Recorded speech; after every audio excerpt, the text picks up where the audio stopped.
లేనప్పుడు నిజంగా రోడ్డు మీదకి వచ్చి పనిచేసినారు ఈ మహిళలు. ఎవరికి భయపడలేదు, ఏ కేసులకు భయపడలేదు.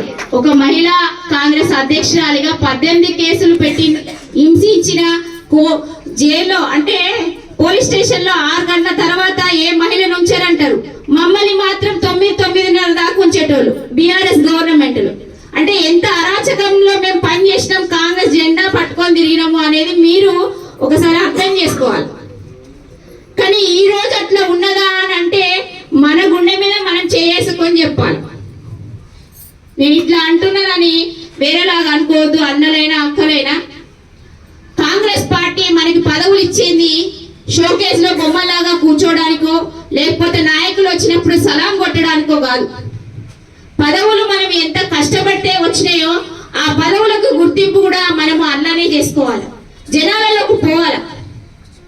అది టౌన్ ప్రెసిడెంట్ అయినా, మండల స్థాయిలో మండల ప్రెసిడెంట్ అయినా, గ్రామ స్థాయి అధ్యక్షులైనా, బూత్ స్థాయి అధ్యక్షులైనా, ఎవరైనా సరే మీకు ఇచ్చినటువంటి పరిధి ఏంటి, పరిమితి ఏంటి, మనం జనాలలోకి ఏం మెసేజ్ తీసుకెళ్తున్నాం. 10 సంవత్సరాలు మనం అందరం కష్టపడ్డాం, ఇప్పుడు ఏం చేస్తున్నాం అనేది కావాలి. నిన్నటిదాకా ఒక లెక్క, ఇప్పటి నుంచి ఒక లెక్క. పదవులు తీసుకోగానే సరిపోదు. ఎమ్మెల్యేలు కానివ్వండి, మంత్రులు కానివ్వండి, సీఎం దాకా కూడా వాళ్ళు ప్రజాపాలనను ప్రజలకు అందిస్తున్నారు. వాళ్ళ పనిలో వాళ్ళు ఉంటారు. గవర్నమెంట్ మనది కదా అని మనం చేతులు ముడుచుకొని కూర్చోవద్దు.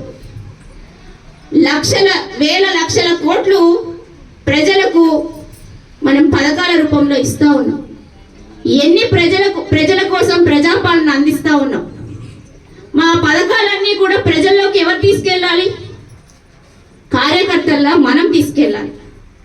అంతేగాని మేము ఎప్పుడో నాయకుడు వచ్చినప్పుడు వస్తాము, మాకు పదవి ఉంది అని మనము దాన్ని పదవిని అడ్డం పెట్టుకొని ఇష్టం వచ్చినట్టు ప్రవర్తించిన, పదవి ఉంది కదా అని అవతల వాళ్ళని కించపరిచి మాట్లాడినా, పార్టీకి ద్రోహం చేసిన, వేరే పార్టీకి కోవట్లలాగా ఉన్నా కూడా సహించేది లేదు. పార్టీకి ఖచ్చితంగా సేవకులై కార్యకర్తలు పనిచేసిన రోజే పార్టీ బతుకుతుంది, పార్టీ మనల్ని బతికిస్తుంది. మనం సేవ చేయడానికి ఉన్నాం, ఖచ్చితంగా ప్రజా సేవ చేస్తాము అనేటువంటి నమ్మకంతో మనం కాంగ్రెస్ పార్టీలో అడుగు పెడితే పార్టీ మనకి గుర్తింపు ఇచ్చి పదవులు ఇచ్చింది. ఆ గుర్తింపుని, ఆ పదవుల్ని కాపాడుకోవాల్సినటువంటి బాధ్యత ప్రతి కార్యకర్తకు ఉన్నది. కాబట్టి ఖచ్చితంగా ఈ రోజు నుంచి మొదలు పెట్టే చెప్పిన ప్రజాపాలనలో ప్రజాప్రతినిధులు చేసుకునే పని వాళ్ళు చేసుకుంటారు. ఒక జిల్లా కాంగ్రెస్ పార్టీ అధ్యక్షురాలిగా నా తర్వాత ఉన్నటువంటి క్యాడర్ ఎవరైతే ఉన్నారో, మండల పార్టీ అధ్యక్షులు కానివ్వండి, బ్లాక్ ప్రెసిడెంట్లు కానివ్వండి, టౌన్ ప్రెసిడెంట్లు కానివ్వండి, మిగిలినటువంటి అనుబంధ సంఘాల నాయకులు కానివ్వండి, మీద పనిచేస్తే కుదరదు. గ్రౌండ్ లెవెల్లో వరకు పనిచేయాలి. ప్రతి గడప తట్టాలి. మనం ఇచ్చేటువంటి పథకాలు ఏవైతే ఉన్నాయో అవన్నీ కూడా తీసుకొని పోవాలి. ఆ రోజే కదా మనము ప్రజలకు చేరువ అవుతాము. మనం ఎన్నో పథకాలు చేస్తున్నాం, అవన్నీ కూడా పోతలేవు. మొన్న గ్రామ పంచాయతీ ఎన్నికల్లో ఈ రోజు ఇక్కడ అన్న నియోజకవర్గంలో 136, 138కి 131 వచ్చింది, 101 వచ్చింది. సంతోషం. కానీ గుర్తు లేకపోయినా కూడా మనం అంతా మన కాంగ్రెస్ మద్దతుదారులను గెలిపించుకున్నాం. రానున్నాయి ఎంపీటీసీ, జెడ్పీటీసీ, మున్సిపల్ కార్పొరేషన్ ఎన్నికలు ఉన్నాయి.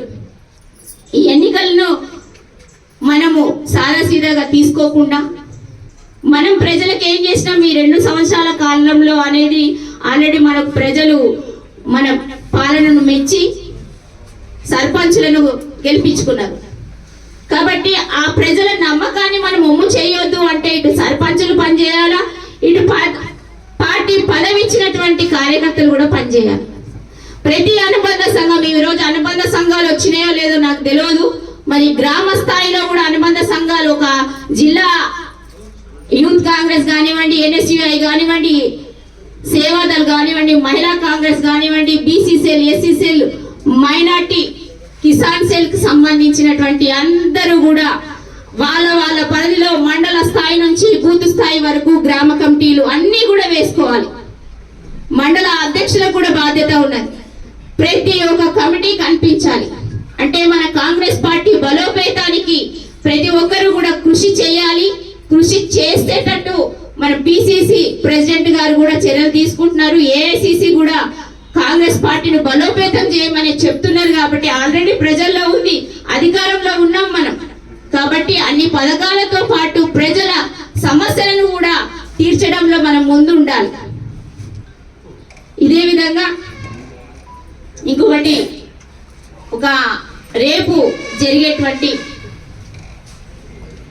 ఫస్ట్ ధర్నా ఏదైతే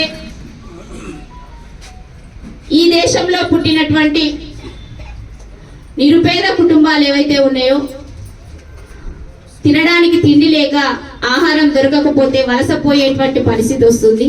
ఆ వలసపోయేటువంటి విధానాన్ని అరికట్టాలి అనేటువంటి ఉద్దేశంతో ఆనాడు యూపీఏ గవర్నమెంట్ తీసుకొచ్చినటువంటి చట్టము మహాత్మా గాంధీ జాతీయ ఉపాధి హామీ చట్టం పథకం. ఈ పథకాన్ని ఈరోజు నీరుగార్చే ప్రయత్నం చేస్తా ఉన్నది బీజేపీ ప్రభుత్వం. మహాత్మా గాంధీ పేరునంటే తీసేస్తారా? ఏం రోగం పుట్టిందో వీళ్ళకి తెలియట్లేదు. మహాత్మా గాంధీ పేరు తీసేయడం ఏంటి? ఉపాధి హామీ చట్టము అది జనాల కోసం, పేద గ్రామీణ బడుగు బలహీన వర్గాల కోసం, మహిళల కోసం చేయూతనిచ్చేటువంటి ఒక గొప్పదైనటువంటి చట్టం. ఆ చట్టంలో ఉన్నటువంటి ఆ పేరుని తీసేయడం ఏంటి? దానికి వికాసిత్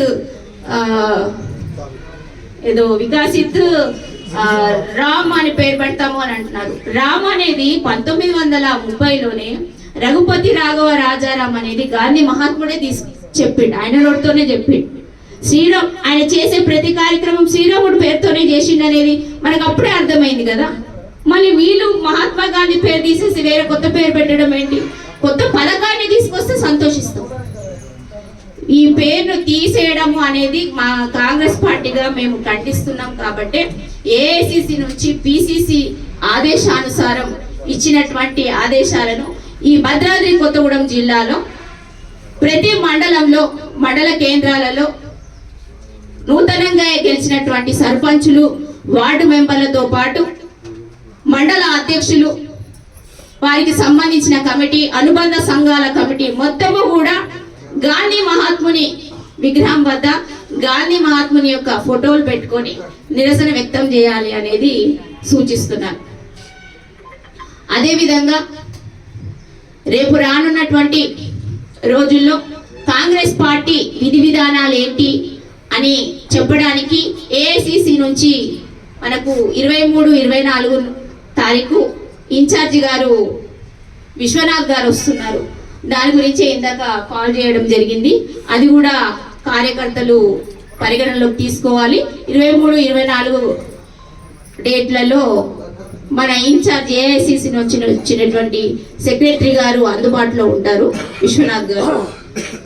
కాబట్టి ఇవన్నీ కూడా ప్రెస్ మిత్రులు, కాంగ్రెస్ పార్టీ చేస్తున్నటువంటి ప్రజాపాలనను, పథకాలను ప్రజల్లోకి తీసుకెళ్లడంలో మా కార్యకర్తలు, మేము ఎంత కష్టపడుతున్నామో, పోరాడుతున్నామో.